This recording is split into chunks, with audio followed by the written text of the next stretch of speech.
that in my line of business, I deal with a lot of imposters who even go as far as coming off as attorneys, and I deal with attorneys who have been disbarred and have been removed from being able to practice before the federal immigration bar, and they still act as if they're able to do so. So very important to do your homework, not only with when it comes to figuring out what it is that you need, but also making sure that these people are legitimate. So what I want to kind of go over are the three kind of buckets that I most often deal with when it comes to our men and women in uniform. The first one being naturalization, second being the question of marriage, and then the third, what is really family unification? And what a lot of folks who join the service is one of the questions that comes top of mind is, listen, I'm a green card holder, or I have a friend who's a green card holder, or I have a cousin, et cetera, et cetera. They just joined the service and they want to become a U.S. citizen. How does that happen? Well, the law as written allows anyone who's honorably served the U.S. Armed Forces for at least 1 year to immediately qualify for and apply for naturalization or U.S. citizenship.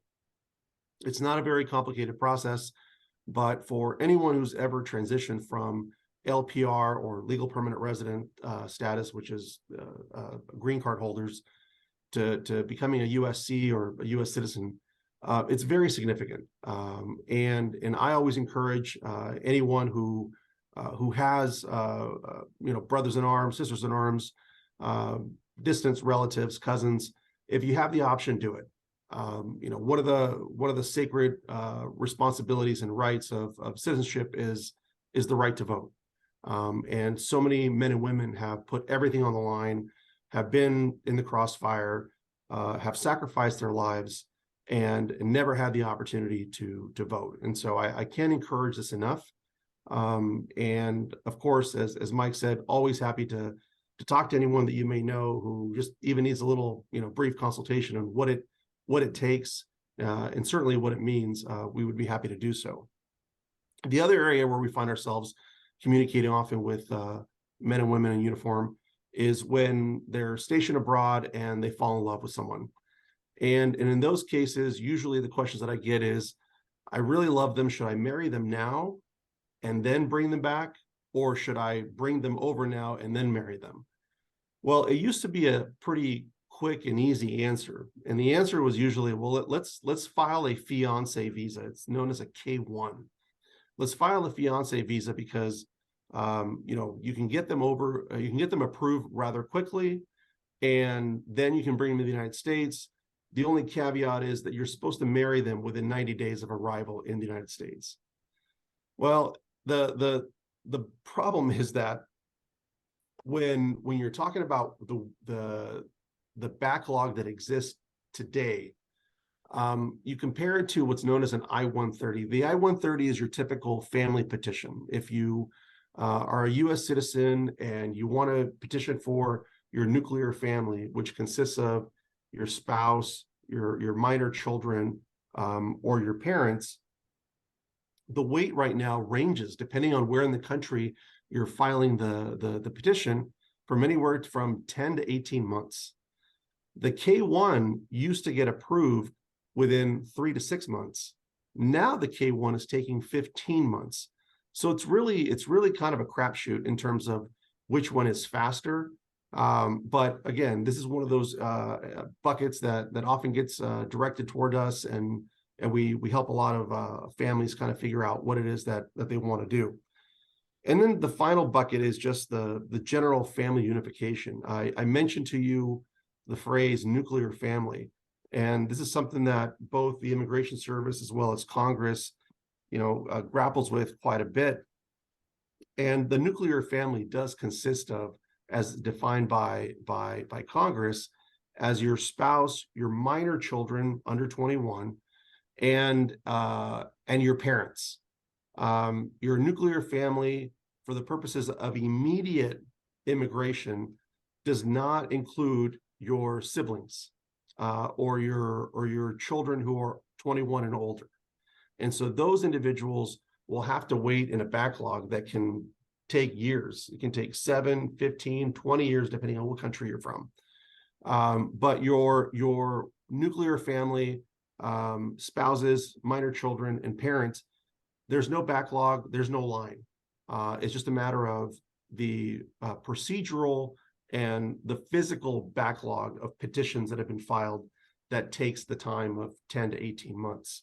But in those cases, of course, we also help a lot of folks kind of figure out what it is that they need and what they want to do. And again, in any of those 3 areas, we'd be happy to help anybody out. The next slide, thank you very much. This slide consists of a family of 3 with a former special operator. And this picture was taken last year during the evacuation of Afghanistan. This we began consulting back in August 13. Former pilots and operators who are now their own cohort, trying to protect and extract over 20 Afghan nationals that had been deeply embedded for many, many years. This individual right here, the young man who has the red t-shirt with the number 16 on it, he had been embedded with special ops for over 10 years. He had a what's known as an SIV petition with the State Department, the Special Immigrant Visa, which had been denied once. They reapplied, and then it just got lost in the Pachinko machine. It was in the abyss of the State Department. And despite best efforts, despite every attempt that we made personally to the ambassador in Afghanistan, we were unable to go through our normal channels to get this family out. They were near the explosion that took place in Afghanistan that was very tragic, as you all likely remember. They did not get hurt. The child did get trampled as people were trying to evacuate and get out of the region. He got hurt pretty bad, and he required stitches. And at that point, after 3 valiant attempts to try to get them into the compound of the embassy, they had finally given up. And they just said, you know what, maybe the stars just weren't aligned. And as I was reviewing the text exchanges, they had just basically come to the conclusion that God did not want them to get out. These guys, these operators, said no way, no how. On their own dime, they got themselves out there, and they smuggled themselves in. And I received the text in the middle of the night.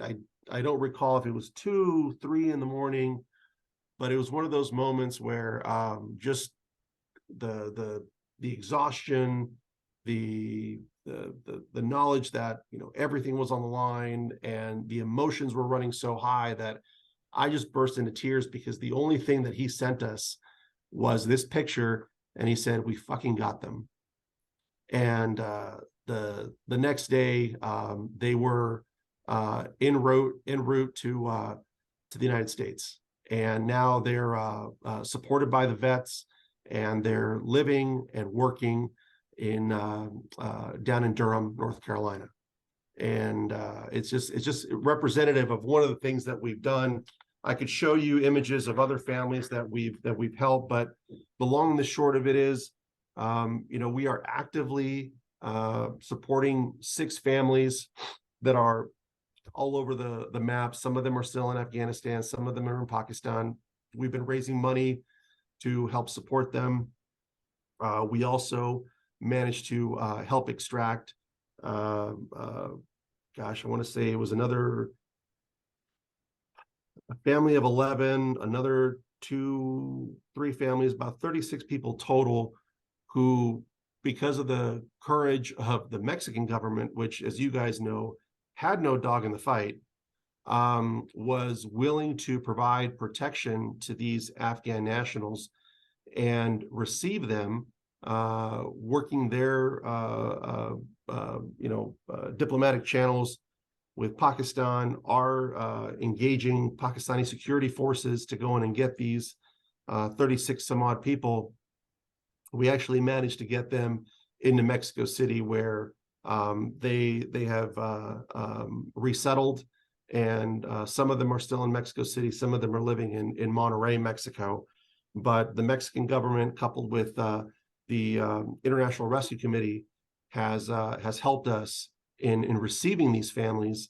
And we are actually in the midst of conversations right now where, because the Mexican government hit their cap on their annual ability to take in more refugees, had to put a hold on who they were able to take in. But we are actively working right now with former ambassador to the United States from Mexico, and my connections in Mexico City with their government, to get the conversation up and going again. And we are about to target between 300 to 400 more Afghan refugees that we're going to get into Mexico early next year.